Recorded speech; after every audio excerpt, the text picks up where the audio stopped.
Good evening. A 19-year-old is facing charges for one high-profile murder, and he may be connected to the death of a 21-year-old playing Pokemon Go, which happened 3 weeks later. Tonight, we look into the case and asked APD why they didn't arrest Isaiah Garcia sooner, despite a pile of evidence. News 13's Brittany Bade breaks down the timeline. Brittany. Dean and Jess, today APD insisted they were not dragging their feet, telling us the evidence they really needed to arrest Garcia for Sean Markey's murder was obtained after Kayla Campos had already been killed.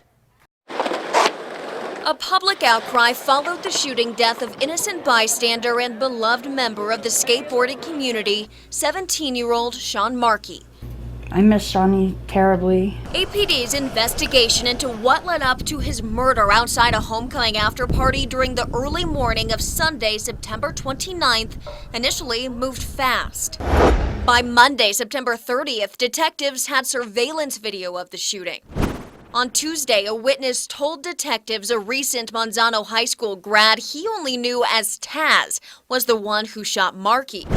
On Wednesday, Manzano school resource officer identified Taz as 19-year-old Isaiah Garcia.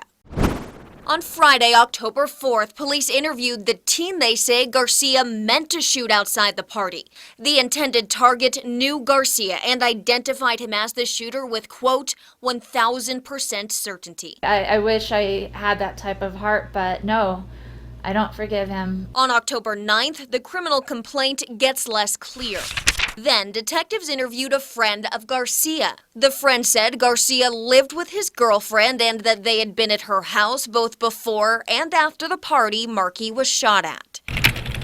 The detective lays out how police use social media to find Garcia's girlfriend and then look up her address at this home, bordering Bianchetti Park, where on October 18th, a full 2 weeks after Garcia was identified as a killer, 21-year-old Kayla Campos was murdered after witnessing a robbery by a gunman who matched Garcia's description. There's no words. I mean, a parent should never have to bury their kid. In the criminal complaint, it appears the detective learned who Garcia's girlfriend was and looked up her address on October 9th, before Campos's murder. So why hadn't APD gone after Garcia before then? Today, APD spokesperson Gilbert Gallegos said the detective, quote, did not list every action she took on every date and didn't actually learn that information until October 23rd, 5 days after Campos was killed. When asked in an email why it took the detective 2 weeks to identify the girlfriend of a murder suspect who is in Garcia's Facebook profile picture and search for her address, Gallegos did not respond.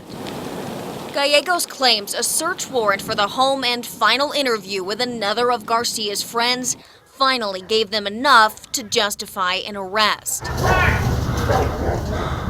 Calling the surveillance video and multiple other identifications of Garcia within the first week of Markey's murder, quote, investigative leads. Garcia has not been charged with Campos's murder. They say that investigation is ongoing. Jess? All right, thank you, Brittany. Garcia is currently in custody facing charges for Markey's murder. A district court judge is set to decide on Monday if he will stay there until trial.